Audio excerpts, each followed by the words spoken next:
Thank you for having me and thank you for the opportunity to contribute to the local and regional government session of the 10th World Water Forum. I hope all of you have a wonderful week and I hope you will still find the time to enjoy the natural beauty and the uniqueness of this island of paradise. 3 days ago, I've just returned from the US to attend the World Bank Land Conference. So from DC to Bali, from talking about land to talking about water, the two fundamental elements that are inseparable from our life. As the global population continues to grow rapidly, 10 billion by 2050, we will have to deal with land and water scarcity sooner rather than later. It is indeed one of the most pressing issues for humanity this century. By 2030, it is estimated that fresh water supplies could fall by 40%, and the world will need up to 60% more food than today. Without land and water, there will be no agriculture. There will be no food. So basically, without sufficient land and water, we are all doomed. These facts alone should have been more than enough for us to be united, to collaborate, and to take action. Now, add global warming and climate change to the equation. We simply cannot afford the price of ignorance and inaction. This year's overall theme, Water for Shared Prosperity, is relevant. It's very relevant because it embodies at least 3 interrelated principles.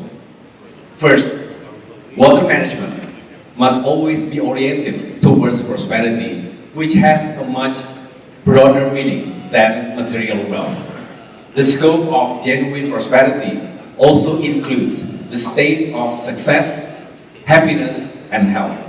That is why, for the past 10 years, the Indonesian government has built various water infrastructures all over the country, and most notably, the building of 42 dams, which are aimed to sustain and to enhance our water supplies, irrigation for agriculture, industry, and home uses, and domestic uses. They are also utilized for hydropower generation, flood control, and disaster management, as well as for recreation, sport, and tourism. All of them will generate significant economic value added and growth, which in the end will contribute to the prosperity of the people. My second principle, fair accessibility, which is a manifestation of interspatial sharing. Water management must be implemented fairly to provide all citizens with equal access to drinking water and sanitation. One common issue faced by many countries is regarding the regional disparity in access to water resources. Some regions naturally have sufficient or even abundant water resources that make water inaccessible for their people. Given this situation, central and local governments must ensure all individuals and communities to have equitable access to safe and also affordable, sufficient water resources for their daily basic needs and livelihoods. And the third principle is sustainability. It is the manifestation of intergenerational sharing.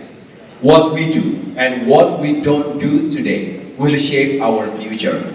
We want our children and our children's children live in a healthy, sustainable, and livable planet.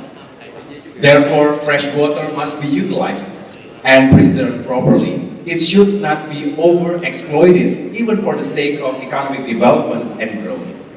Mahatma Gandhi reminded us, the earth, the air, the land, the water are not an inheritance from our forefathers, but on loan from our children. So we have to hand over to them, at least as it was handed over to us.